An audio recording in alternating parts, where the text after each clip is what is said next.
There was a moment, exactly 1 second, when Avery Blake thought everything was normal. She woke up to the gentle hum of air conditioning, the silk sheets cool against her skin, and the faint scent of citrus and something floral lingering in the air. She blinked once, sunlight bleeding through the edges of blackout curtains. Her head throbbed, sure, and her mouth tasted like a forgotten bottle of Prosecco left open for 2 days, but nothing seemed catastrophically wrong. Not yet. Then she sat up, and the world tilted. Her skull pulsed like a warning siren as memories flickered in broken fragments, dancing lights, champagne fountains, a yacht deck spinning beneath her feet, someone whispering in her ear with a British accent, and laughter. Hers. Loud. Unhinged. Free. There was a diamond ring on her finger, a massive one, the kind of ring that sparkled like a threat. And lying beside her, tangled in white sheets and completely unbothered by the morning sun or the weight of reality, was Maeve Callahan, bare-legged, bare-shouldered, and infuriatingly beautiful, her blonde hair a soft mess of curls against the pillow. "Oh my God," Avery whispered. Maeve's eyes blinked open, green like absinthe, wicked and lazy. "Morning, wifey," she said, voice husky with sleep and amusement. Avery froze. No. Yes. Maeve stretched her arms above her head, the sheets slipping just low enough to make Avery's brain short-circuit. "You were very enthusiastic about it, too. You practically dragged me down the aisle." There was an aisle? It was more of a red carpet rolled out on the yacht's helipad. The officiant was wearing a Versace bathrobe. It was all very tasteful. Avery's hands flew to her head. Her curls were a mess. Her eyeliner was that glitter, smudged to her temples. Her voice came out strangled. "You're lying." Maeve rolled to her side and picked something up from the nightstand. A glossy document. Avery stared as Maeve waved it casually. A marriage certificate. Monaco official seal. Witnesses listed. Time: 4:17 a.m. Bride 1, Maeve Vivian Callahan. Bride 2, Avery Eliza Blake. Avery's jaw dropped. Her name, in print, legally bound to her. "I don't even like you," she whispered. "You kept telling me I was dangerously charming and that my lips should be illegal." Maeve's grin widened. "I think you compared me to a criminal and then said you'd be happy to go to jail for me." Avery groaned and flopped back on the bed, covering her face with both hands.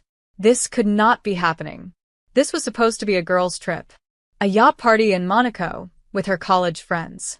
A chance to unwind before her new job at the art gallery in London. Not a drunken detour into legally binding chaos.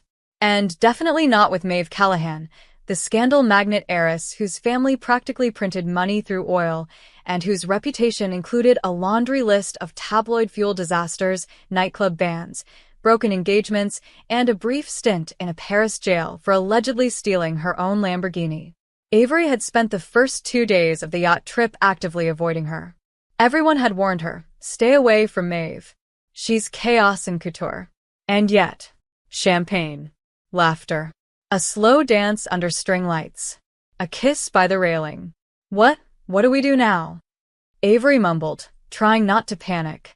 Maeve was already sliding out of bed, wrapping herself in a silk robe like a goddess who didn't give a damn about consequences. "We get breakfast. You like croissants, right?" "Maeve, relax," Maeve said, sipping from a glass of something orange and bubbly. "We'll get it annulled. Or not. Depends on how cute you are over mimosas." "This isn't funny." "You're right. It's hilarious." Avery stared at her, heart pounding. And that was when Maeve's smile softened just a little. "Look, I get it. You're freaking out. Totally valid. But believe it or not, this might actually work out." "How?" "Because," Maeve said, setting down her glass and walking over to sit on the bed's edge, her eyes suddenly sharp with purpose, "my family's been breathing down my neck for months. They want me to grow up, take the company more seriously, stop embarrassing them. And now," she lifted Avery's hand, their rings glinting side by side, "I have a wife. Stability. Commitment. Image control." Avery blinked. "You want to stay married? Just for 6 months?" Play the part. We live together. Do a few public appearances. You get a very generous bank transfer for your time. Then we part ways. No hard feelings. Avery stared at her like she was insane. Maybe she was. But that same flutter in Avery's stomach, panic, curiosity, a strange pull, didn't feel like fear anymore. It felt like the moment before a storm. And if I say no, then we tell the tabloids it was a joke and laugh our way out of it. And if I say yes? Maeve leaned closer. Then, darling, you move into my penthouse in Monte Carlo. We make the whole world jealous, and you might just have the most interesting 6 months of your life. Avery hated that her pulse skipped. She hated that Maeve smelled like expensive perfume and bad decisions. She hated that part of her wanted to say yes.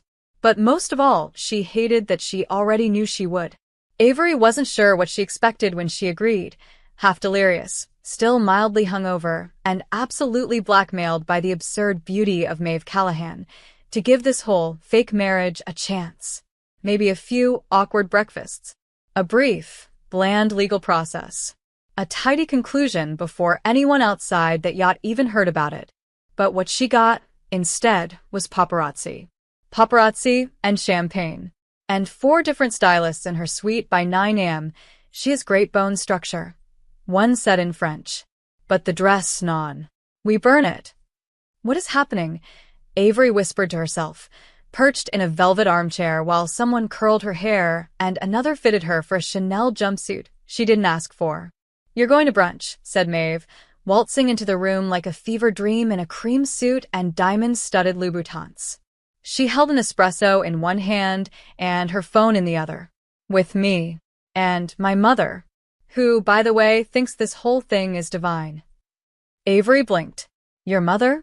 Try not to look so terrified. Veronica loves a surprise wedding, especially when it gets her face back in Tatler. Avery stood up too fast. The world tilted. I didn't agree to family. Technically, you agreed to marry me, which includes all the terrifying consequences that follow. Maeve stepped closer, eyes gleaming. Breathe, darling. This is your new life. You might as well look breathtaking while you suffer. Avery didn't have time to argue. An hour later, she was stepping out of a sleek black car in front of the Hotel de Paris, dressed head to toe in borrowed couture, walking beside Maeve as flashes from cameras exploded around them. Reporters shouted questions. Maeve didn't blink. She waved. She smiled. She leaned in and whispered to Avery through her teeth, Now would be a good time to look madly in love with me. Avery turned. Maeve's lips were a breath away. Her skin glowed like gold. And for a second, the world shrank to just them. Her heart skipped like a drum in a storm. Then Maeve smirked and pulled her into the hotel. The brunch was hell. Or maybe heaven. Avery couldn't decide. Veronica Callahan was intimidating, elegant, and impossible to read. The woman sipped champagne like it was water and complimented Avery on her Midwestern charm, whatever that meant. You've already done wonders for Maeve's image, she said coolly. No scandals in almost 48 hours. A record. Maeve kicked her under the table. Avery smiled tightly. Glad to help. When it was over, and the press had gotten their photo ops, Maeve dragged Avery through a back corridor, laughing. That wasn't so bad, was it? Avery glared. I feel like I survived a lion pit in heels. Well, welcome to my life. That afternoon, Maeve whisked her away in a helicopter, because of course, she had a helicopter, to a cliffside villa in Ease with an infinity pool and a panoramic view of the Mediterranean. We're throwing a party tonight, she said, already stripping off her heels and flopping onto a chaise. Our wedding reception. Very exclusive. Very last minute. Just 30 or so of my closest bad influences. Avery opened her mouth to argue, but then she saw the sparkle in Maeve's eyes. The mischief. The hunger for life. And God help her, she smiled. You're insane. And you married me. What does that make you? That night, the villa pulsed with music, golden lights and bodies in designer fabrics, champagne towers, laughter echoing off the cliffside. Avery stood on the balcony, looking out at the sea, feeling lighter than she had in years. For once, She didn't think about being perfect or careful. She just existed. And then Maeve found her. You're hiding. Observing. Same thing. Maeve stepped beside her, close enough that Avery felt the heat from her bare shoulder. Her voice softened. You looked happy for a minute. Avery hesitated. I was. Silence. The kind that hummed with something unspoken. Maeve turned her head, her lips inches from Avery's ear. You're dangerous when you smile like that. Avery's breath caught. So are you. The music swelled. Someone jumped into the pool with a cheer. And in the chaos, Maeve's hand brushed against Avery's, slow and deliberate. Fire bloomed under her skin. Avery didn't pull away. The penthouse was obscene. Avery stepped into Maeve's Monte Carlo residence, like she was crossing the threshold of a palace carved into the sky. Glass walls opened onto a terrace the size of an average New York apartment, with panoramic views of the marina below and the soft glitter of the Mediterranean in the distance. Every surface gleamed. Marble, glass, gold accents. Art pieces that probably cost more than Avery's annual salary adorned the walls. And in the center of it all, lounging barefoot on a cream leather sofa, a flute of champagne in hand, was Maeve. Welcome home, wife. Avery dropped her bag on the floor, stunned. This place looks like it was decorated by a Bond villain with excellent taste.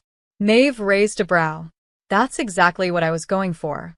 Living with Maeve Callahan, even temporarily, was like being dropped into an alternate universe, one fueled by bottomless bank accounts, last-minute flights to Milan for a dress fitting, and a fridge stocked exclusively with imported berries and 3 different kinds of truffle butter. Avery tried to stay grounded. She made lists. She set boundaries. She asked politely if Maeve could stop walking around the penthouse in lingerie at noon. Maeve laughed in her face. Darling, if you want me to cover up, you'll have to stop looking like you're about to combust every time I wear silk. Avery ignored the heat that flushed her face and retreated to her room. Technically her room, though she couldn't shake the feeling she was being watched even behind closed doors. And she was. Maeve, for all her teasing, noticed everything. She noticed how Avery always triple-checked the locks before bed. How she drank her coffee black and too fast, like she didn't trust herself to slow down. How she had a little scar on her left knee and a habit of rubbing it when she was nervous. Maeve didn't say these things. She just watched. And poked. And pushed. We have a gala tonight, she said one afternoon, appearing in Avery's doorway with a garment bag draped over one shoulder. Charity auction. Billionaires. Bored royals. Breathtaking scandals waiting to happen. That sounds exhausting. It'll be fun. You'll wear this. Maeve held up a midnight blue gown that shimmered with tiny embroidered stars. And I'll behave myself. Probably. Avery took the dress, sighing. Are we expected to be couple Y? Very. There's a press table. And I may or may not have told the organizer that you're a celebrated art curator from New York who left it all for love. You didn't. I did.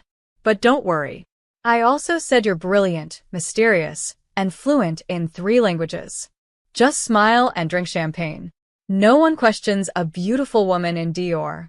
That evening, under the soft glow of chandeliers and the hum of string quartets, Avery played her part. She wore the dress. She smiled. She let Maeve guide her through the crowd with a hand at the small of her back that lingered just a little too long. Every time Avery spoke, people listened. Every time she laughed, Maeve's eyes lit up like she'd never heard anything more beautiful. Love what you've seen so far and want to help me keep creating these awesome stories on this channel? Then subscribe and hit the bell. Your subscription supports the channel and makes sure you get more exciting stories. And for a few dangerous hours, Avery forgot it was all pretend. You're good at this, she whispered between sips of champagne. At what? Lying. Maeve turned to her, lips close enough to brush her cheek. Maybe I'm not. Avery's breath caught. A photographer snapped a photo. Flash. Smile. Her heart thudded in her chest. When the auction began, Maeve leaned in and whispered in her ear, Do you think I should bid on the Van Gogh? Do you like the Van Gogh? Not really. But you raised your eyebrows when you saw it, so now I'm considering spending €4 million just to make you smile again. Avery nearly choked on her champagne. You are out of your mind. But look how pretty you are when you laugh. After the event, back in the car, Avery stared out the window, pulse still racing. Maeve sat beside her, quiet for once. And then, soft as a secret, you looked happy tonight. Avery turned. I was. It suits you. The silence stretched. The air between them throbbed with something unnamed. Dangerous. Beautiful. Maeve reached for her hand, fingers brushing gently. Do you want to come to the after-party? Avery blinked. There's an after-party? Maeve's smile was slow and wicked. There's always an after-party. The real question is, will you let me show you what the night looks like when no one's watching? The after-party wasn't on any map. It didn't have a name or an address. It was whispered through guest lists, passed through encrypted texts, known only to those who thrived in the liminal space between midnight and dawn. Maeve's black card got them in without a word. The elevator shot them to the penthouse floor of an abandoned hotel-turned-underground sanctuary for Monaco's untouchable elite. Inside, it was another world. Smoke curled through the air, like perfume. Velvet draped the walls. The music was deep and slow, a pulse beneath the skin. Men in designer suits and women in glittering gowns lounged on couches like Roman gods. There were mirrors, candlelight, diamonds. And somewhere in the center of it all, Avery Blake forgot who she was. Maeve handed her a glass of Dom Perignon without a word, her fingers brushing Avery's in that casual, electric way she had perfected. Avery drank. She felt the bubbles bloom on her tongue and dissolve behind her ribs. You've entered the jungle, darling, Maeve murmured against her ear. Don't get lost. I'm not afraid of wild things, Avery replied, surprising even herself. Maeve's eyes darkened. Just a little. She reached out and tugged a loose curl behind Avery's ear, letting her thumb graze the corner of her jaw. God, I wish you meant that. Avery tilted her chin, heart hammering. Try me. Hours passed in heat and color. Avery danced, really danced for the first time in years. Her body moved without apology. Her dress clung to her like a second skin, catching the strobe lights in flashes of silver. Maeve never left her side. She didn't have to. Her presence burned like a second sun. They didn't kiss. Not yet. But they circled each other like planets pulled by gravity too old to understand. At one point, Maeve leaned in, their foreheads touching as they swayed to a slow, sultry rhythm. You look like sin, she whispered. You look like trouble, Avery murmured back. Fair trade. Their hands found each other without asking. Not for show. Not for cameras. Just need. Just heat. Just them. Around them, the party blurred into something abstract, a backdrop to the rising tension between bodies, between hearts pretending not to beat harder. On the rooftop, hours later, the sky still clinging to its final dark blue before dawn, Avery stood at the edge of the world. Below, Monte Carlo glittered like a promise. She felt Maeve behind her before she heard her. You didn't run away. I thought about it. What changed? Avery turned. You. This. I don't know. A long silence stretched between them. Wind tangled through Avery's hair. Maeve stepped closer. I'm not good at this, she said quietly. At what? Being real. Letting people see past the headlines. I use parties and champagne and chaos because it's easier than letting anyone close. Avery's breath caught. So, why let me? Because you married me, Maeve said, a flicker of something broken behind her smirk. And now I can't stop seeing you. Everywhere. Even when you're not looking at me. Avery's heart stuttered. Maeve, don't. She stepped back. This isn't part of the deal. We were supposed to be beautiful and untouchable and temporary. And what if it's too late for that? Then you're dangerous, Avery Blake. And you're scared. Terrified. Maeve's voice cracked like glass under pressure. Avery closed the distance between them. For the first time, no laughter, no teasing, no games. Just two women standing in the silence between everything they were and everything they could become. The kiss didn't happen. Not yet. But the space between them shrank until even the air felt intimate. Maeve brushed Avery's cheek with the back of her hand. Go to bed before I do something reckless. Avery searched her eyes. What if I want reckless? Maeve swallowed. Then stay. The morning after the after-party, the headlines hit like a bomb.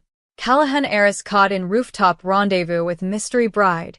Intimate photos expose passion behind secret marriage. Avery stared at her phone, still in bed, hair tangled, heart slamming. The article was everywhere.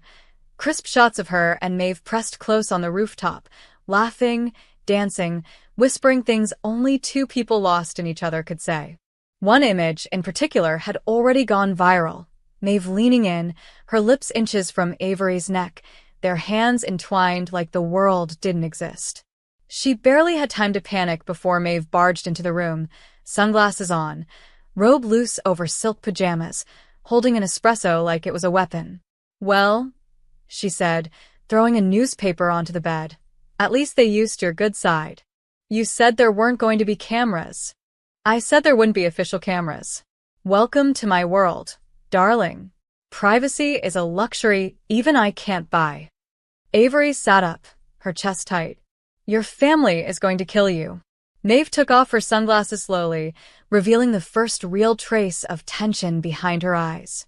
Correction, they're going to kill us. Within hours, a damage control strategy had been deployed. Maeve's PR team, Avery's confused assistant in London, and, worst of all, Veronica Callahan had organized a restorative, private honeymoon trip to the Swiss Alps. Just the two of them. 5 days. One chalet. Dozens of cameras waiting to catch their reconciled love on display. They're sending us into the snow to prove we're not imploding, Maeve said, pouring herself a second drink as they packed. Because nothing says healthy marriage like enforced isolation and frostbite. And we're just going? Maeve glanced at her over her shoulder. Do you have a better plan? Avery didn't. Not really. Not when her name was now splashed across tabloids, tied to the most unpredictable woman in Europe, and not when her heart had started to betray her in the quiet spaces between eye contact and almost kisses. The Callahan private jet landed in a silent stretch of white-capped mountains by afternoon. The chalet they were driven to was a masterpiece of wood and stone and roaring fireplaces, built for discretion and decadence. Inside, for throws, panoramic windows, and, of course, one bed. You've got to be kidding me, Avery said, frozen in the doorway. Maeve dropped her duffel onto the floor. Look, I can take the couch if it helps you sleep at night. You? Sleep on a couch? Maeve raised an eyebrow. You think I'm that fragile? I think you're used to getting your way. And I think you're starting to like me for it. Avery flushed. Maeve's smirk softened. Look, Maeve said, stepping closer, voice low. We can make this work. No touching. No drama. Just 5 days of pretending to be two blissfully in-love wives enjoying the snow. You with your books and nervous pacing. Me with my wine and sexual frustration. That last part wasn't in the contract. It is now. They lasted 12 hours before the tension broke.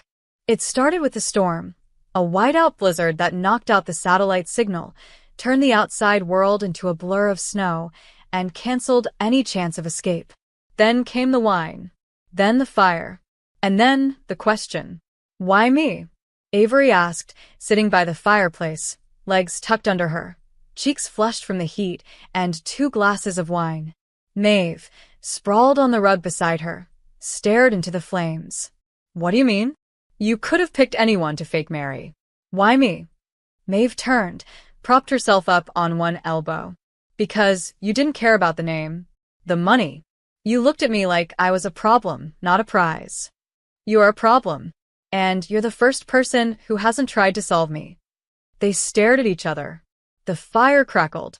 The silence between them bloomed into something electric. Then Maeve sat up, closer now, her knees brushing Avery's. You think you're the careful one, she said softly, the one playing it safe. But I've seen the way you look at me when you think I'm not watching. I don't. You do. Maeve's voice dropped. And every time you do, I want to break my own rules. Avery swallowed. Her heart was a thunderstorm. Then Maeve leaned in, slow, so slow, her lips hovering by Avery's ear. There's no paparazzi here, no press, no contract between us right now. Just you and me. And a bed that's too big for pretending. Avery froze. Maeve pulled back just enough to meet her eyes. Say yes. Avery didn't. She moved. The space between them vanished in one breath, and when Avery kissed her, it wasn't tentative. It wasn't polite. It was months of tension igniting into wildfire. Maeve moaned softly against her lips, fingers threading into Avery's hair like she'd been waiting for this since the moment they met. They didn't stop to think. Not that night. They burned. And outside, the storm howled. The first thing Avery noticed was the silence. Not the silence of emptiness, but the kind that follows a storm, thick, heavy, humming with what's been said and done. Her body ached in the best ways, warmth still lingering beneath her skin, and the scent of wood smoke and Maeve still clung to the sheets. She opened her eyes slowly, uncertain. The fire had burned low in the hearth. Snow still blanketed the windows. And beside her, tangled in the same sheets, was Maeve, face turned toward her, golden hair tousled, lips parted slightly, one hand resting dangerously close to Avery's hip. She looked peaceful, untouchable, like sin and salvation wrapped in silk. Avery stared at the ceiling. What had she done? The question wasn't about regret. Not really. It was about consequences. Because the second their mouths met, the second Avery let herself fall, the rules had changed. And if there was one thing Maeve Callahan didn't do, it was rules. You're thinking too loud, Maeve murmured, voice hoarse with sleep. Avery didn't move. Are you going to pretend it didn't happen? God, no. Maeve rolled onto her back, stretching like a cat. I'm going to think about it every time you walk into a room. Maeve. Relax. We're married, remember? I'm allowed to be obsessed with my wife. We weren't supposed to let it get complicated. You think that was complicated? Maeve turned her head, eyes sharp and playful. That was gravity. Avery sat up, pulling the blanket with her. We have to go back today. To Monte Carlo? To reality. Tragic. Maeve sighed, propping herself on one elbow. You could just stay in this cabin with me forever. Let the press think we ran away and became lesbians in the woods. Maeve. Fine. But you're going to miss me the second we land. She was right. Avery didn't want to admit it, but something about the quiet, snowy bubble they'd lived in for the past few days had started to feel safe. And now it would end. The plane ride was quiet. Maeve slept with her head tilted against the window, sunglasses on, arms folded. Avery pretended to read a magazine but kept staring at the ring on her finger. By the time they landed, the paparazzi were already waiting. Shouts, flashes, microphones, every headline wanting to know about the scandal, the romance, the fairy tale. Maeve squeezed her hand once, tightly, before they stepped out together. Avery kept her smile painted on. She didn't look at Maeve once. That night, back in the penthouse, the silence returned, but it was different. Edged. Restless. Avery unpacked in silence while Maeve disappeared into the master suite. Minutes later, a knock at the door pulled Avery out of her daze. It wasn't Maeve. It was a courier. Envelope. Thick, elegant. Her name handwritten in gold ink. Inside, a formal invitation and a letter. She read it once. Then again. The letter was from the director of the Modern Art Museum in Berlin. A prestigious curatorial residency. 6 months. Fully funded. A career-defining opportunity. One she'd applied for months ago and forgotten. Her chest tightened. It would start in 3 weeks. 3 weeks. 6 months in Berlin. Away from Monaco. Away from Maeve. Away from all of it. She didn't know how to feel. She didn't know who she was in this moment. The woman who wanted stability, or the one who had kissed chaos in front of a roaring fire and wanted more. Later, she found Maeve on the terrace, drink in hand, eyes on the night sky. You're quiet, Maeve said. I got an offer, Avery said. Berlin. Art residency. Maeve didn't look surprised. That's amazing. It starts soon. Are you going? Avery hesitated. I don't know. Don't stay because of me. That stopped her. Maeve turned, finally meeting her eyes. Seriously. Don't. I'm not worth that. You don't get to decide what you're worth to me. Avery. I'm not saying I'm staying. I'm saying I don't know yet. and you don't either. Maeve stared at her, expression unreadable. Then she said softly, You changed the rules, you know. So did you. A long silence stretched between them. Then Maeve stepped closer. No teasing. No act. Just a whisper. Too close to ignore. Come to bed. Not to pretend. Just to be with me. Just tonight. Avery exhaled, then followed her inside. Paris was dressed in gold. The Callahan Foundation's annual winter masquerade ball was the kind of event whispered about across Europe. Invitation only, held at the Palais Garnier, with floors of marble, orchestras in every hall, and chandeliers that had seen emperors fall in love. Avery had never felt so exposed while wearing a mask. Her gown was silver, sharp at the waist and soft at the hem, like moonlight wrapped around her body. The mask, black velvet with crystal accents, hid her eyes but not her expression, not her uncertainty. Maeve, beside her, wore a custom-tailored tuxedo that redefined elegance. Midnight blue with black lapels, her blonde hair slicked back, lips painted a shade of red designed to destroy empires. She didn't wear a mask. Of course she didn't. The mask would cover the best part, she had said with a wink, tapping her own mouth. Avery had smiled, but it didn't quite reach her eyes. Because tonight, they weren't just performing for the press. Tonight, the stakes were higher. Everyone who mattered was watching. Business tycoons, royal family members, Veronica Callahan. And the rumors were louder than ever. Do they actually love each other? Is it real? Do you think she's just after the money? Avery heard them all, even through music and laughter and champagne. And the worst part? She didn't know what she would have answered. Maeve had been perfect all night. Chivalrous. Funny. Beautiful. Attentive. She whispered things in Avery's ear that made her blush, kissed her hand like it meant something, and smiled like Avery was the only woman in the room. And maybe she was. But somewhere between the dance floor and the velvet staircases, Avery began to feel the weight of the lie again. Because Maeve had told her not to stay. Because Avery hadn't told her about the Berlin offer. Because something inside her was terrified that she wanted this to be real more than she wanted anything else. She excused herself halfway through the gala, walking the long halls alone, passing mirrors that reflected a woman she no longer fully recognized. When Maeve found her, she didn't say anything at first. She simply stood in the doorway, watching. Then, softly, You look like you're about to run. Avery didn't turn. I don't belong here. You keep saying that. But here you are. Wearing a dress that cost more than my rent for a year, pretending to be the wife of someone who could have anyone, and somehow I'm the one falling apart. Why does it have to be pretend? Avery finally turned, and the pain in her eyes stopped Maeve cold. Don't say things like that if you don't mean them. Maeve stepped closer. What if I do? Then you're cruel. Avery.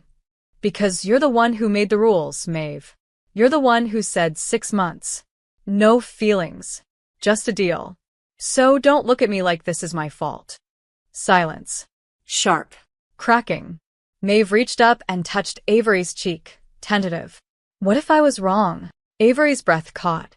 Her lips trembled. Then tell me that without a mask, without a room full of people watching, without this dress, without the press, without the contract, without everything else. Tell me you want me when there's nothing to gain. Maeve's hand fell. I'm trying. Try harder. Avery turned and walked away. The music played on. The ballroom glittered. The world kept spinning. But for the first time since Monte Carlo, since that night in the snow, Avery felt completely alone. Later that night, hours after the ball, a knock came at her door. She expected silence. Or a servant. Or nothing at all. But it was Maeve. Not dressed for a gala. Not smiling. Not performing. Just Maeve. Hair down. Eyes bare. I don't know how to do this, she said, voice shaking. But I can't keep pretending I don't care if you leave. Avery stared at her. Maeve stepped inside, slowly, closing the door behind her. I'm not good at this. I've never been. But I see you, Avery. I see when you laugh. I see when you think no one's watching. And it scares the hell out of me because, for the first time, I don't want to lose someone who actually sees me back. Avery swallowed hard. Maeve, if I asked you to stay, really stay would you? Avery stepped forward, just enough to touch her fingers. Ask me when you're ready to hear the answer. Maeve's eyes burned. And then, softly, she whispered, stay. Please. But Avery didn't say yes. Not yet. Avery didn't sleep after the ball. Her phone buzzed constantly. Articles, photos, mentions, speculation. Some tabloids praised them. Others tore them apart. Headlines screamed love story of the century, while comment sections whispered about publicity stunts and power plays. She ignored them. Or tried to. But nothing drowned out the weight of Maeve's voice the night before. Stay. Please. It haunted her. Because she wanted to. God, she wanted to. But was wanting enough? The knock came before breakfast. She expected room service. Instead, it was Veronica Callahan. Cold. Precise. Dressed in all black like mourning was fashionable. Get dressed, she said with clipped efficiency. You and Maeve are coming with me. There's a meeting. What kind of meeting? Avery asked, still in a robe, hair unbrushed. The kind that decides the rest of your life. 30 minutes later, she found herself in a penthouse boardroom surrounded by cold marble, colder glances, and members of the Callahan family empire. Lawyers, shareholders, siblings with perfect posture and calculating eyes. Maeve sat beside her, silent, jaw tight. She hadn't even said good morning. Veronica stood at the head of the table, voice sharp as glass. This marriage, while charming in its scandal and convenient for short-term headlines, remains unofficial in the eyes of the law. A private ceremony in Monaco at 4 a.m, no witnesses we can verify, and no legal filing? That's not marriage. That's theatrics. Maeve's mouth opened, but her mother raised a hand. Enough. The board wants stability. Investors want proof you've changed. And if you want your seat to remain at this table, if you want access to your full inheritance and any decision-making power in this company, then you and Avery will make this marriage legal. On paper. Immediately. Silence fell like an avalanche. Avery's heart stilled. Maeve turned toward her slowly. You can't be serious, she said to her mother. You want me to force her to marry me? She already did, Veronica said coolly. We're just making it official. Otherwise, your future here ends. Avery stood. You're blackmailing her. I'm protecting our legacy. Maeve rose too, her voice strained. You can't dictate my personal life like this. Your personal life is a liability. This, she gestured toward Avery, is your solution. Take it or leave it. That night, the silence between them wasn't safe anymore. It was jagged, tired, full of things unsaid. Avery packed in silence, her suitcase open on the bed. Maeve leaned against the doorframe, arms crossed, mask cracked. You're leaving. What did you expect? That you'd at least let me explain. Explain what, Maeve? That this was all a game until your family made it real? That I was useful until they demanded papers? You think I planned this? I think you let it happen. I think you let them weaponize something that was already fragile. Maeve stepped closer, voice low. It's not fragile. Not to me. I'm not playing anymore, Avery. Then say what you want. I want you to stay. I want you to marry me for real. I want this to be more than a contract and more than a lie and more than a headline. I want us. Avery stared at her, tears burning behind her eyes. You're only saying that because now you have something to lose. Maeve flinched. That's not true. Isn't it? I was going to ask before the board meeting. I swear. Then you should have. Maeve's voice broke. Please don't go. Avery looked away. I need time. Time is exactly what they won't give us. Then maybe this was never real. Avery turned, walked past her, suitcase in hand. Maeve didn't follow.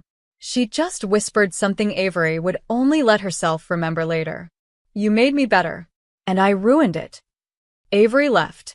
For the first time since that drunken night in Monaco, she didn't look back. Berlin was gray. Icy wind curled around Avery's coat collar as she walked the museum steps alone. The invitation letter crumpled in her bag like a secret she wasn't sure she wanted to keep. She had arrived 3 days ago. A flat overlooking the Spree. A studio filled with light. A blank canvas, both literal and metaphorical. It was everything she thought she wanted. And none of it felt right. She tried to immerse herself in the work. The art. The silence. But every brushstroke reminded her of Maeve's voice. Every morning without a sarcastic comment or a stolen glance felt like absence had taken up permanent residence in her chest. She didn't reply to Maeve's texts. Not when they were casual. Not when they were desperate. Not when Maeve finally stopped sending them and the silence became worse than the storm. It wasn't about punishing her. Avery just didn't know how to trust what they had. If it was ever real. Or just another one of Maeve's beautiful, reckless disasters.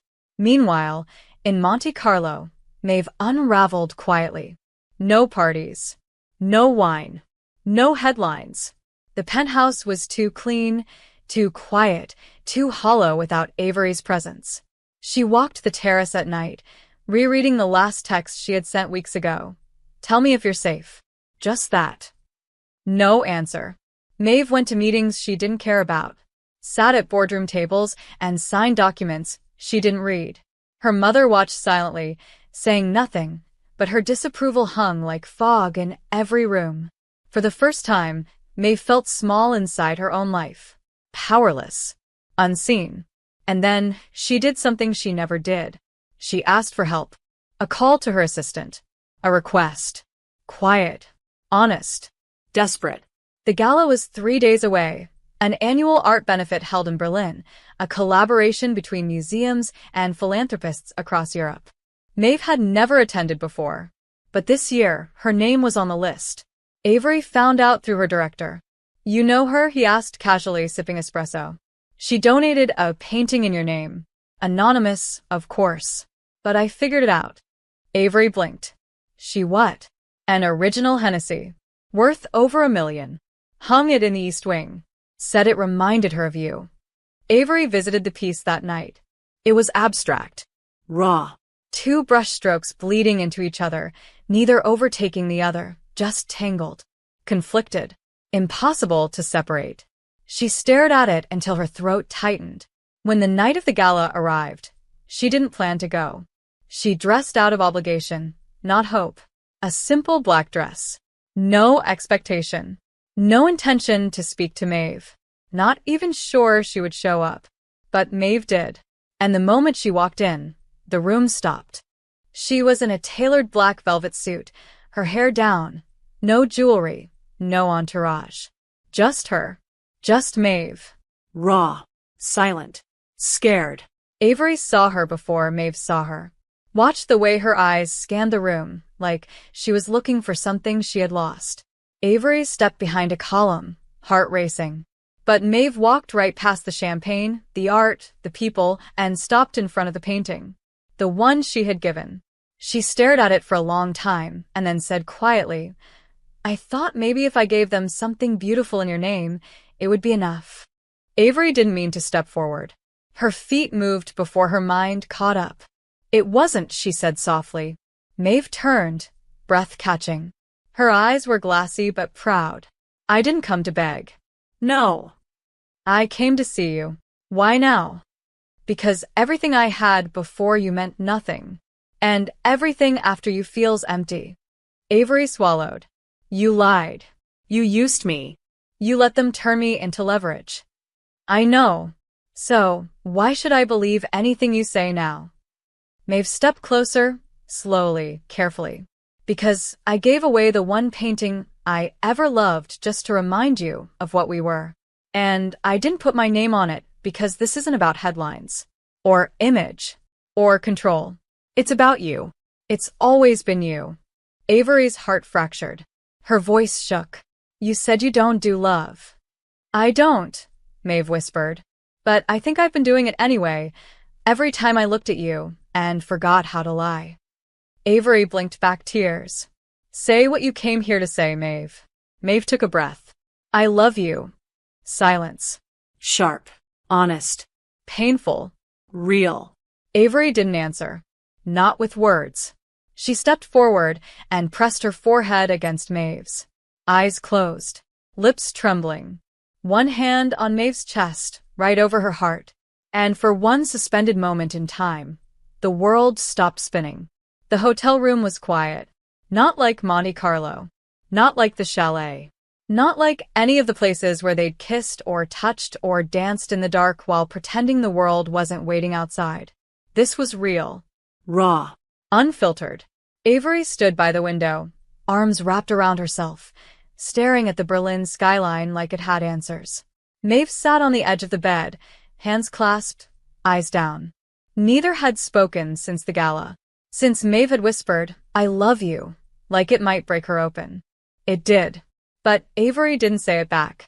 Not because she didn't feel it, but because she wasn't ready to give it freely if it came with consequences she hadn't agreed to. You're quiet, Maeve said finally, voice rough. You said what you needed to say, Avery replied. Now I'm trying to figure out what to do with it. Maeve stood slowly, walked over, careful not to get too close.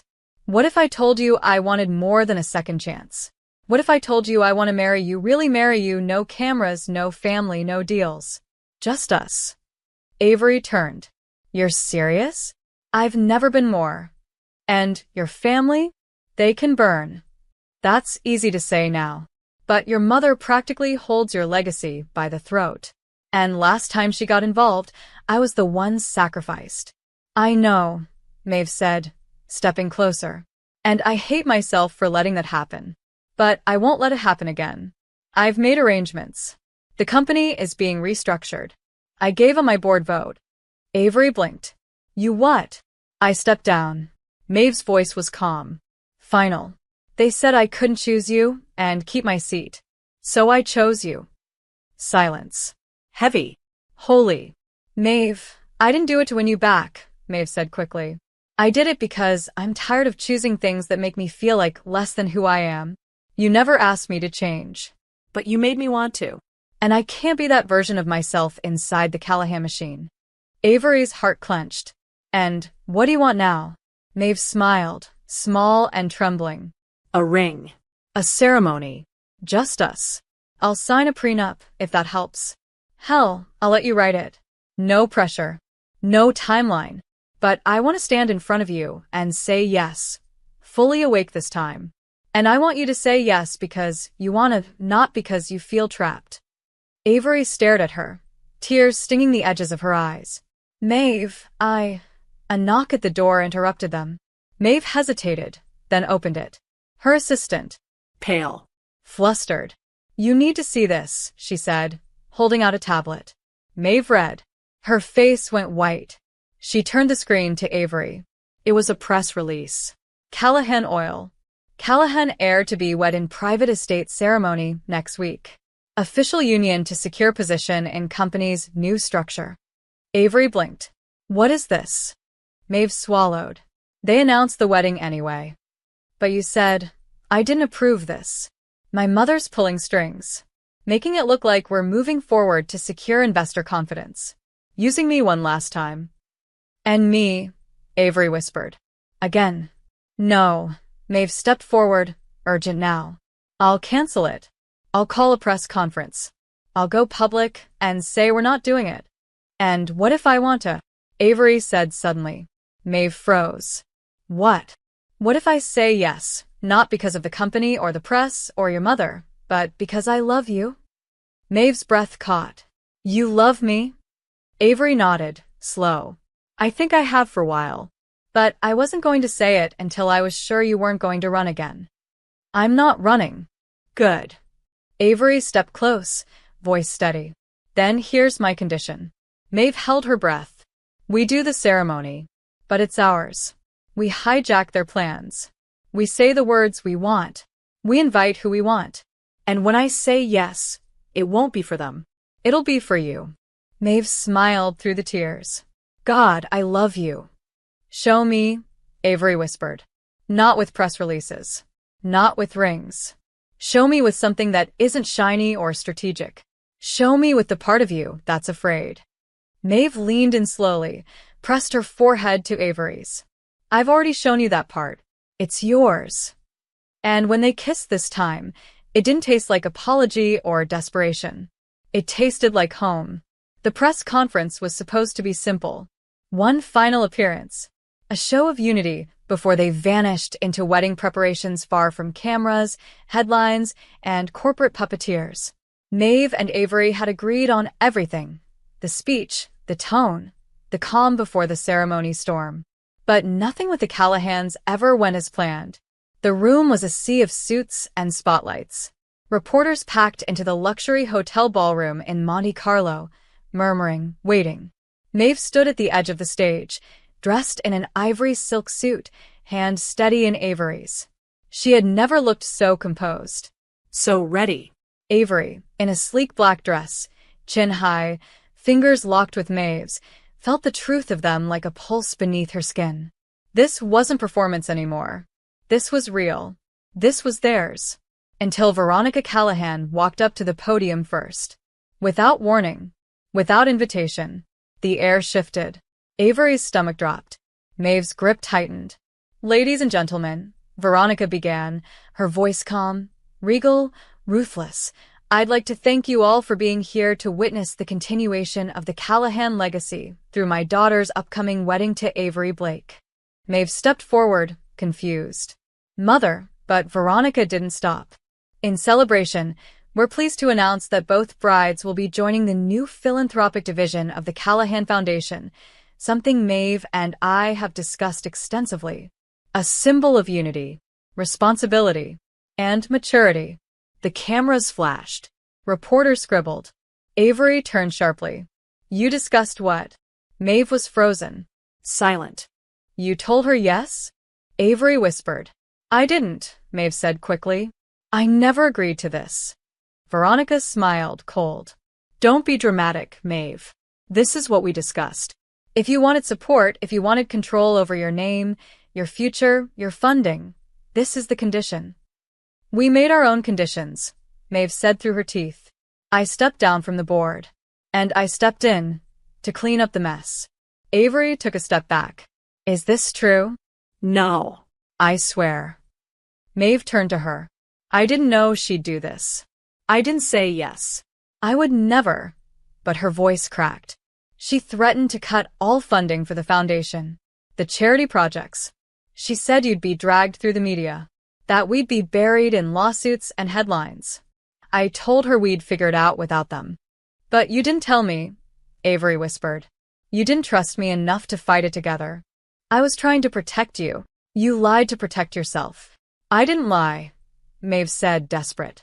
I hesitated. I hoped it would go away. I didn't want to bring it into our space. Into us. Avery stepped back. Then maybe us was always a fantasy. Don't say that. Maeve's voice broke completely. The cameras were still flashing. Veronica stepped down, satisfied, as if she'd done nothing more than straighten a crooked picture frame. Avery turned, walked off the stage. Out of the ballroom. Maeve chased her. Avery, please. Not here. Avery turned down a corridor, through a private door, out onto a balcony above the city lights. The cold air hit like a slap. Maeve followed, breathless. I didn't know she'd ambush us like that. But you knew she might. Avery's voice was calm now. Too calm. And instead of preparing with me, you waited. You hoped she'd behave. You made decisions about our future without including me. Because I was scared, Maeve shouted, finally cracking. Because every time I think I have you, something comes between us. And I didn't want it to be me again. I didn't know how to fix it, so I avoided it. I've done that my whole life, Avery. That's who I've been. But I'm trying to be different. For you. Avery turned. Then prove it. How? Choose me over your name. Your money. Your reputation. Again. But this time, do it in front of them. Show them that I'm not leverage. That I'm not a symbol. That I'm the woman you love. Maeve's chest rose and fell like a storm. Okay. What? Okay. Maeve stepped back inside, marched up the stage, took the microphone. I'd like to make a statement, she said. The room went silent. Effective immediately, all wedding events connected to the Callahan name are cancelled. The Callahan Foundation will not be involved. The Callahan family will not be invited. This wedding is mine. And Avery's. And if that means I lose everything else, then so be it. Gasps. Murmurs. Veronica stood, livid. Maeve. No, Maeve said, turning to face her. You don't get to control me anymore. The press exploded. But Avery was already walking back into the room. Already moving toward Maeve. Already crying. Not because of pain, but because this time, Maeve had chosen her. The chateau was hidden in the hills above Nice, buried behind tall cypress trees and ivy-covered gates. Maeve had found it through a friend of a friend, private, quiet, unreachable. Exactly what they needed. She didn't ask Avery. She just booked it and said, let's disappear for a few days. Avery hadn't protested. After the press conference, the headlines had spun out of control. Maeve Callahan breaks from Dynasty for Love. Callahan wedding cancelled. Rebel heiress defies family. Avery Blake, from art curator to the woman who changed everything. They hid in the back of a car, phones off. Silence between them not heavy this time, but necessary. Restorative. When they arrived at the chateau, it was dusk. The walls were warm with candlelight, the air filled with lavender. There was a small kitchen, a clawfoot tub, a balcony overlooking a vineyard swallowed by mist. It didn't feel like hiding. It felt like healing. For 2 days, they barely spoke about the wedding. They cooked, walked barefoot, slept in late, read in silence.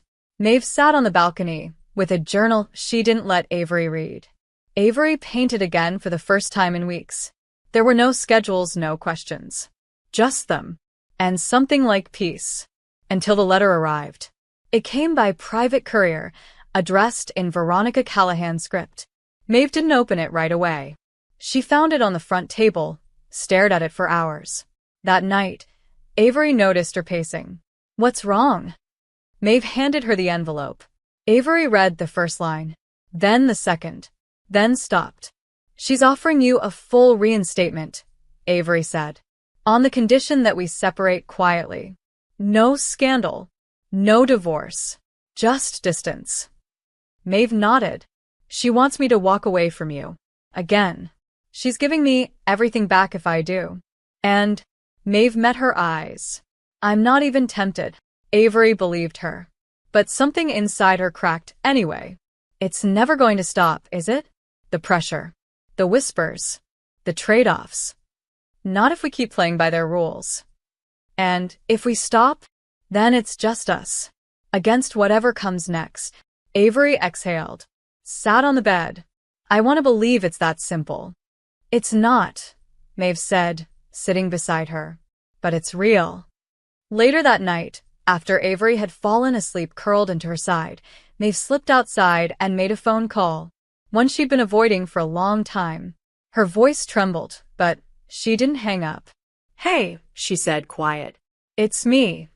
A pause. Then, yes. I know. I need you to hear something. I'm getting married. For real this time. And I'm not asking for approval. I'm not asking for money. I just want you to know I'm trying to be better. I think she's the one who makes me want to be better. Another pause. Her eyes filled. Okay. Yeah. Goodbye. She returned to bed quietly. The next morning, Avery found her by the garden, eyes red, face open in a way Avery had never seen. Who were you talking to last night? Maeve looked at her, the vulnerability raw and fragile. My father. Avery blinked. I haven't spoken to him in years. Not since he left. But I needed him to know I'm not the girl he walked away from. I wanted someone who mattered to me to know I'm doing this differently. Avery stepped closer. You didn't need to prove anything. Maybe not, but it mattered. For me. Avery touched her face gently. I've never seen you like this. I've never been like this. I like it. Then marry me before I turn back into a disaster. They both laughed. And for the first time in weeks, it was laughter without fear underneath it. They spent the rest of the day sketching wedding ideas. A ceremony in Tuscany. Barefoot vows. Only people who knew them without titles. Simple. Private. Sacred. But as they sat together with coffee, planning the color of flowers and whether they'd walk down the aisle together or separately, a call came. Maeve stared at the screen. Her jaw tensed. It's the lawyers. Avery paused. Do you want to answer? No, she declined the call. But later, as she scrolled through an email forwarded by her assistant, she went quiet. What is it? Avery asked. Maeve looked up. There's one final clause I didn't see before. From the foundation transfer. For my mother. A clause that might still give her legal control over the Callahan brand, even without me. Avery's eyes narrowed. What kind of clause? A retroactive annulment clause. Tied to PR fallout. If the marriage becomes reputationally volatile, she can petition to reverse the company's split and take it all back. And who defines what's volatile? Her. The weight of it hit them both at once. The wedding would be the trigger. If it was quiet, small, soft, it would be safe. If it made headlines, if anything unexpected happened, if anyone leaked it, Veronica could step in. She's still trying to control you, Avery said, fury in her voice. Even now. She can't stop me from marrying you. But she can punish you for it. Let her try, Maeve said. She's not invited. Tuscany was quiet in the mornings. Light rolled in over the hills like gold poured from a jar, softening everything it touched, the olive trees, the vineyards, the stone walls of the villa Maeve had rented for the ceremony. There was a stillness there that felt sacred, a kind of peace that Avery hadn't known she was craving until she breathed it in. The wedding was in 3 days. The guest list was small, no press, no sponsors, no suits. Just the few people who had seen them for who they really were. Avery's best friend Marla arrived first, bringing too many shoes and not enough patience. Maeve's cousin Jude came next, tattooed, chaotic, fiercely loyal. A local string quartet was scheduled to arrive the next day. A bakery in Siena was delivering the cake. Everything was perfect, except Maeve wasn't sleeping. She wandered the villa at night, barefoot in a robe, restless. Avery found her in the garden once, staring up at the stars with a glass of wine she hadn't touched. You okay? Avery had asked, wrapping her arms around her from behind. Maeve leaned into the touch but didn't speak. She just whispered, You're everything good I never thought I'd have. Avery kissed her shoulder and held her tighter, but something in Maeve stayed distant. It was the look in her eyes, the way her smile faltered just before it reached her mouth. On the second morning, it all cracked. Avery was on the terrace reviewing some last details with the officiant when she heard the sound of tires crunching over gravel. A car. Uninvited. Unannounced. She stood slowly, heart hitching. A man stepped out. Late 30s. Impeccably dressed. Sharp eyes. He walked with too much familiarity through the villa gates. Jude, who had been sitting near the pool, stood instantly. What the hell is he doing here? Maeve appeared behind Avery, stopping cold. Her voice was low. Flat. Elias. Avery turned. You know him? Maeve's jaw tensed. He's no one.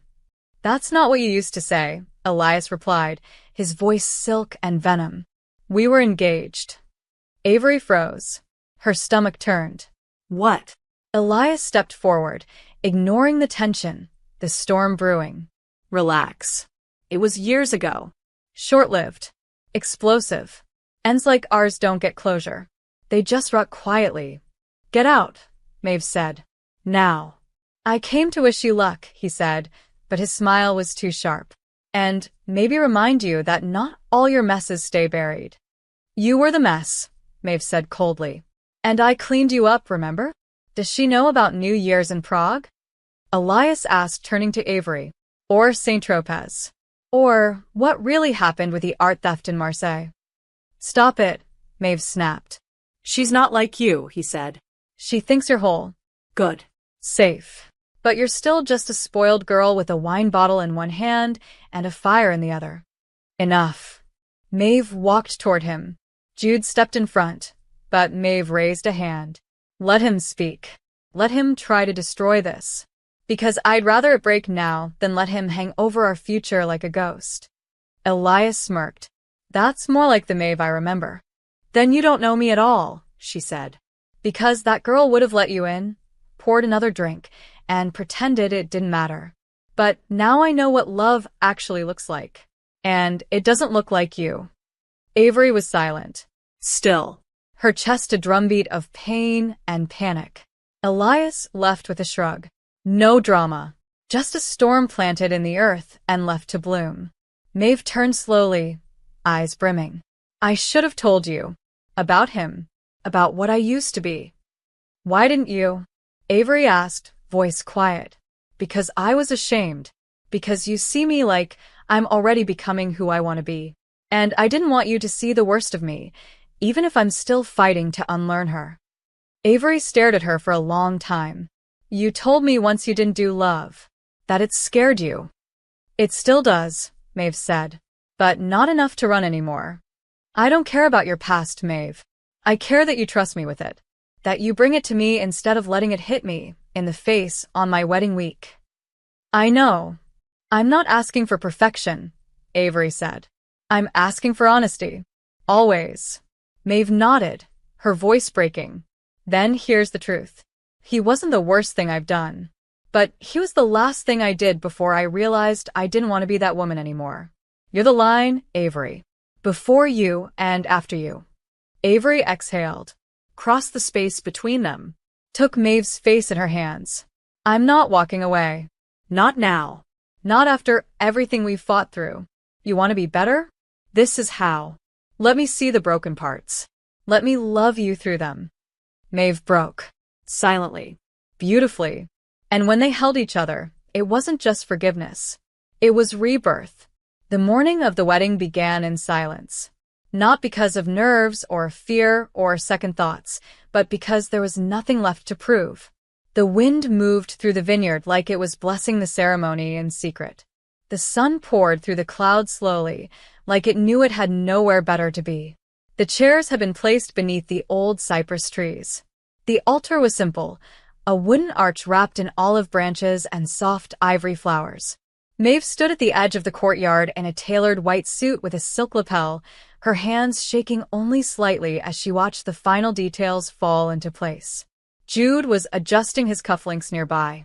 Marla was checking the playlist again for the 5th time. Avery hadn't come out of the bridal suite yet, and Maeve was dying to see her. But she waited. This time, she waited.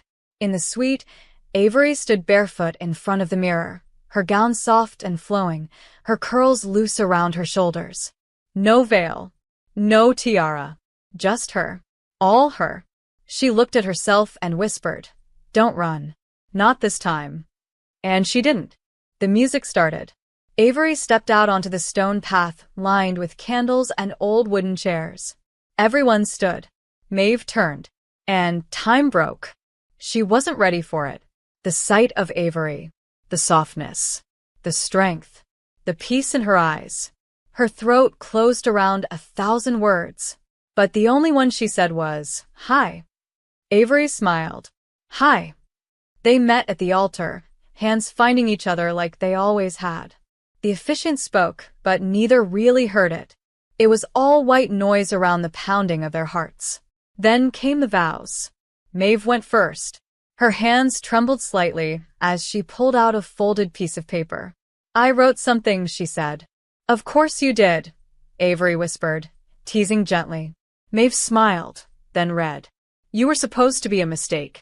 A wild night. A fix. A joke. But somehow, you became the first thing I ever wanted for real. You made me want to be someone who could be loved honestly, without spectacle, without running, without hurting the people closest to me just to survive. I'm still learning. I will keep learning.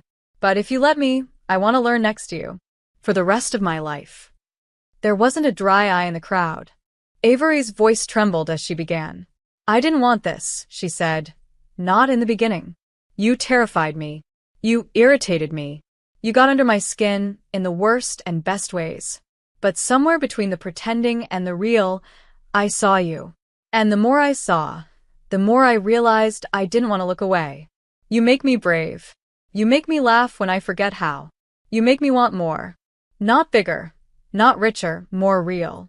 I promise to fight for you, even when I'm scared. I promise to call you out when you're wrong and kiss you when you're right. I promise to choose you, over and over, even when it's hard. Maeve bit her lip, holding back tears.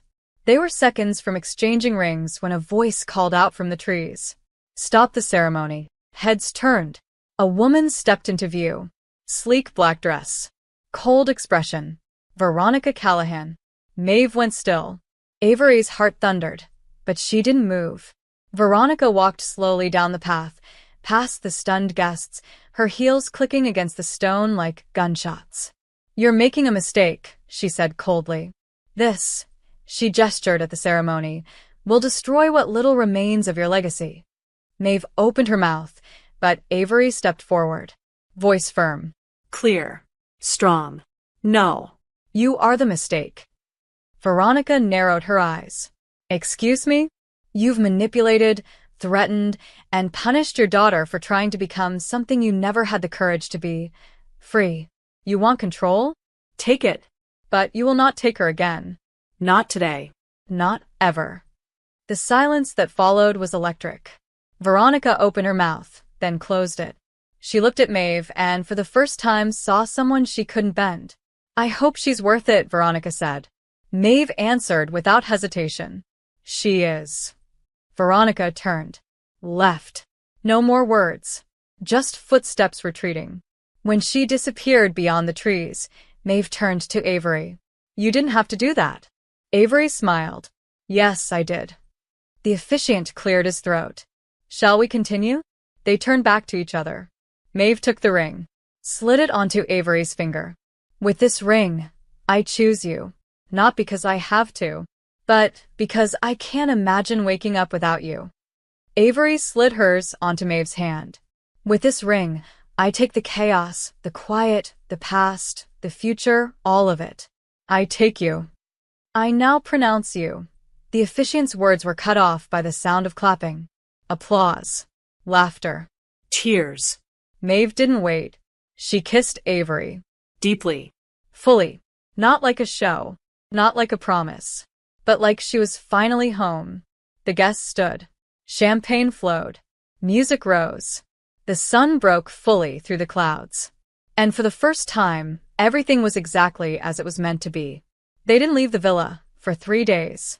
After the guests had gone, and the last champagne bottle was empty, after the lights had been dimmed and the garden fell silent beneath the stars, Avery and Maeve stayed wrapped in white sheets, in soft cotton robes, in each other's arms.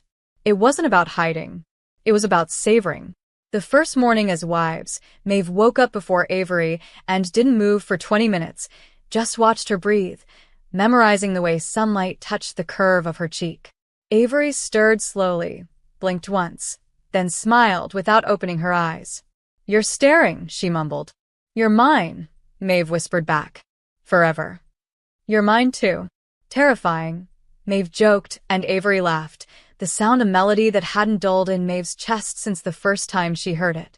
They spent the first week of married life like that, soft, slow, deliciously indulgent. Lazy breakfasts, tangled afternoons, late-night swims in the stone pool behind the villa. Avery read aloud from poetry books she found in the library, and Maeve painted her nails a different shade every day, joking that it was the only way she'd stay still for more than an hour. They danced barefoot in the kitchen. They made love without urgency. They cooked together and burned things and ordered pizza at midnight. Maeve took pictures of Avery on film, saying she wanted to remember her exactly like this. Barefaced, radiant, laughing so hard she dropped a fork. But real life doesn't stay paused forever, and eventually, the world called them back. They moved into a townhouse in Paris, a small, sunlit space with too many windows and a view of the Seine. It had creaky stairs, a broken heater, and a lemon tree in the back courtyard that Avery named Simone. Maeve hated the smell of the neighbors' cigars, but loved waking up to the church bells on Sundays. Avery found a gallery job she loved. Maeve started quietly investing in green energy startups. No fanfare, no headlines, just action. Quiet power. A new empire, built on different rules. They kept their rings simple. They didn't renew vows or throw parties. They walked through the city like two women who had finally arrived, where they belonged, who they were, and with each other. Some nights, they still argued. Maeve forgot to reply to emails.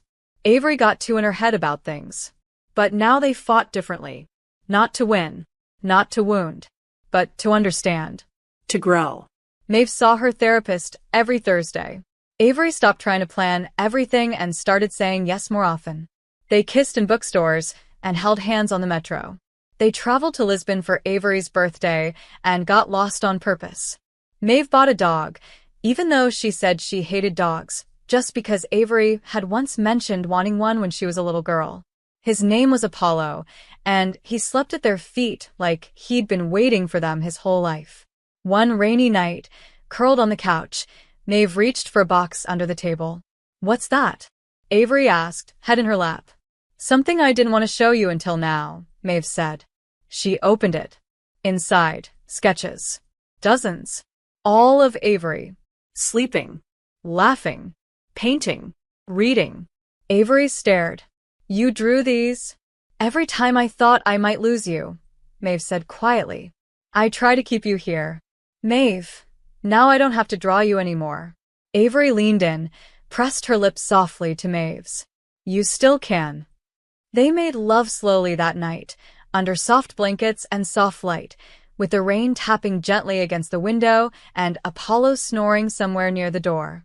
The next morning, an envelope arrived. Thick. Elegant. Official.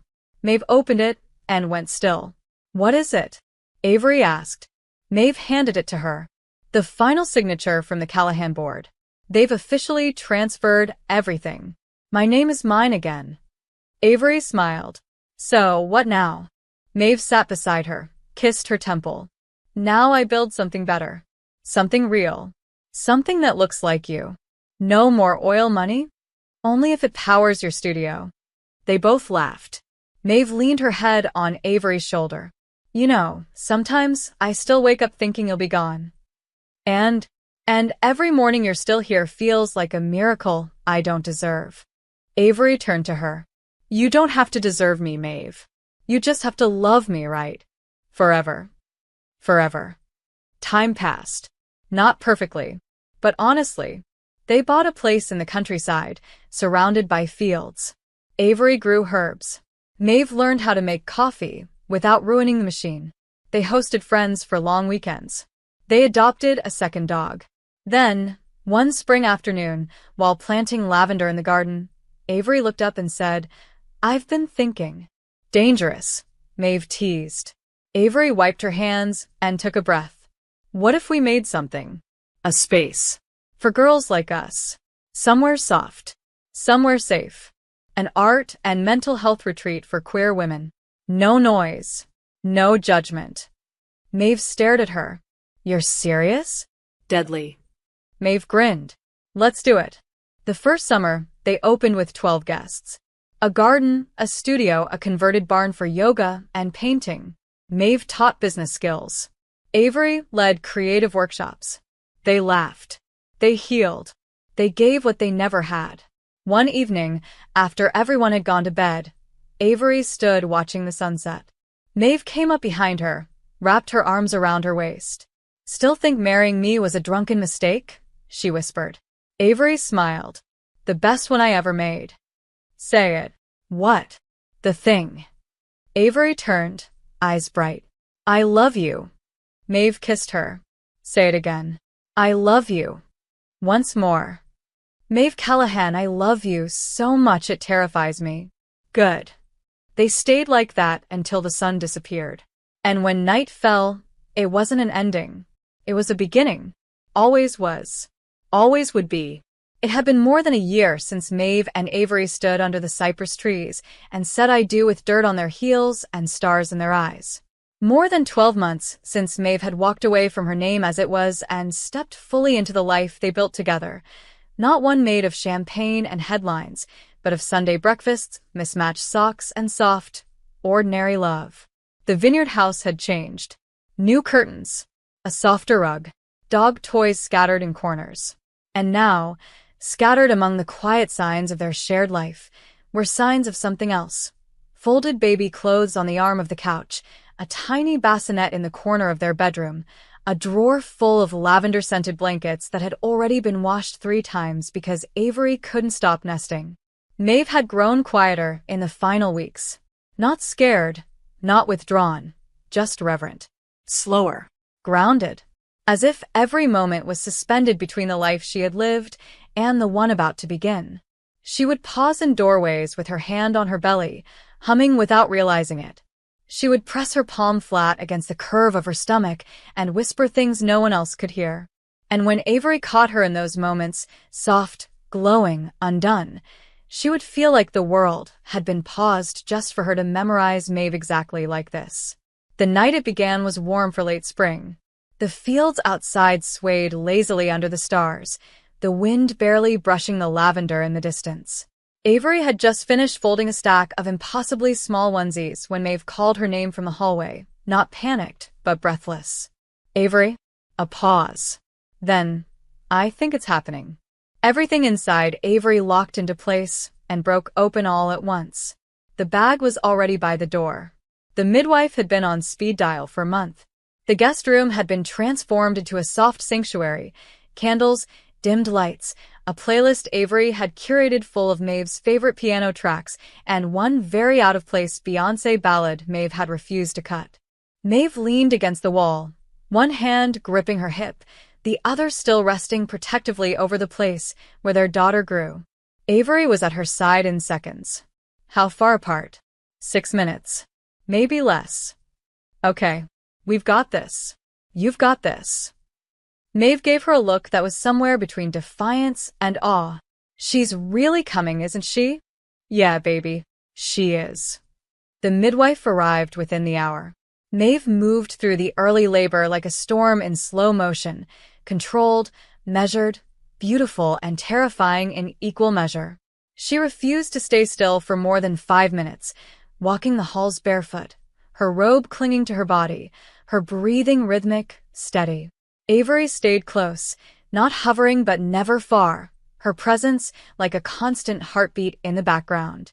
When the contractions deepened, Maeve gritted her teeth, bent over the edge of the bed, muttered curses and prayers in equal measure. You're doing so good, Avery whispered over and over, hands on her back, her voice breaking even as she tried to sound calm. You're incredible. She's coming, just like we dreamed. I hate everyone, Maeve growled during one particularly sharp contraction. I hate you. I hate the midwife. I hate whoever invented babies. Copy that, Avery murmured, holding her tighter. Hate me all you want. Just bring her to me. The labor stretched into dawn. The wind picked up outside, the smell of the earth rising as rain threatened the horizon. Maeve's body rocked with pain, her voice hoarse from effort, her forehead damp with sweat. But she never gave up, never backed down. She was fierce and fragile and unstoppable. When it was finally time to push, Maeve's eyes met Avery's, and Avery had never seen such fire. I can't do it, Maeve gasped. Yes, you can. You're already doing it. I see her, Maeve. I see her coming. What if I break? Then I'll hold every piece until you don't feel broken anymore. Maeve sobbed once, and then she pushed. The world narrowed. Time cracked open. And then Luna. Her cry filled the room like thunder and church bells all at once. Maeve collapsed back, tears streaming, as the midwife placed the tiny, wrinkled, wailing baby onto her chest. Oh my God, she whispered. She's real. She's here. Avery knelt beside them, shaking, a hand pressed to her mouth. She's perfect, she choked out. She's everything. Maeve looked at her.